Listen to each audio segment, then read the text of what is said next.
Hello everyone! Welcome to my mini vlog. Ang ganap natin for today's video.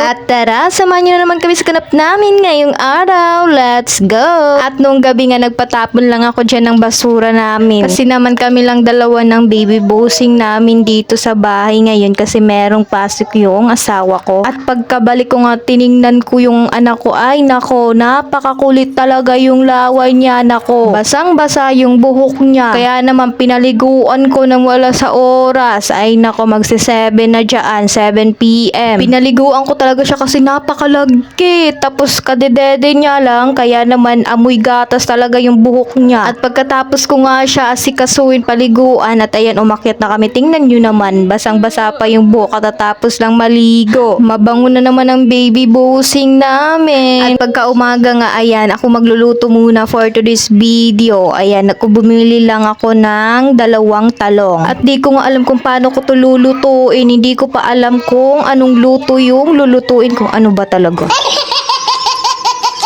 At hiniwa ko nga lang dyan ng maliliit kasi naman para yung baby bossing namin makakain ng maayos. At iba-ibang hiwa na nga yung ginawa ko kasi no, nagmamadali na ako kasi yung baby bossing namin nag-iingay na kasi naman nagugutom na ata. Kaya naman ayan, nagmadali na ako sa pagluluto at ayan lahat yung gagamitin natin ngayong lulutuin natin. At tag-init nga lang ako ng mantika at ayan, ginisa ko na yung bawang, sibuyas at kamatis.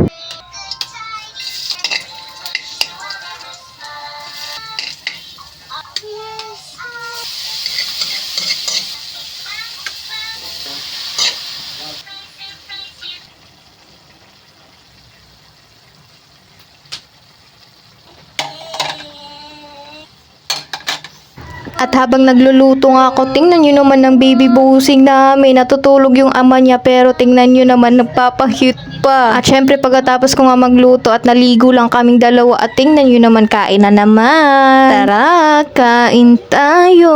At mahilig na nga magpa-cute talaga yung baby bossing namin. Tingnan nyo naman, pag nakakakita siya talaga ng camera, ganyan siya lagi. Kaya naman pag nagvi-video talaga ako, hindi ko sa kanya pinapakita kasi naman, ay naku, pupunta siya sa camera at magpapa-cute talaga. At lagi na nga niya ubos yung tinitimpla namin sa kanyang milk.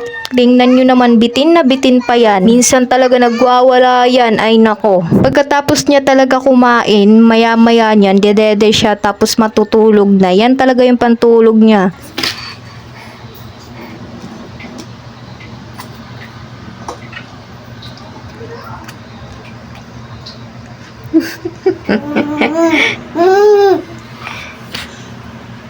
Balik mo, balik.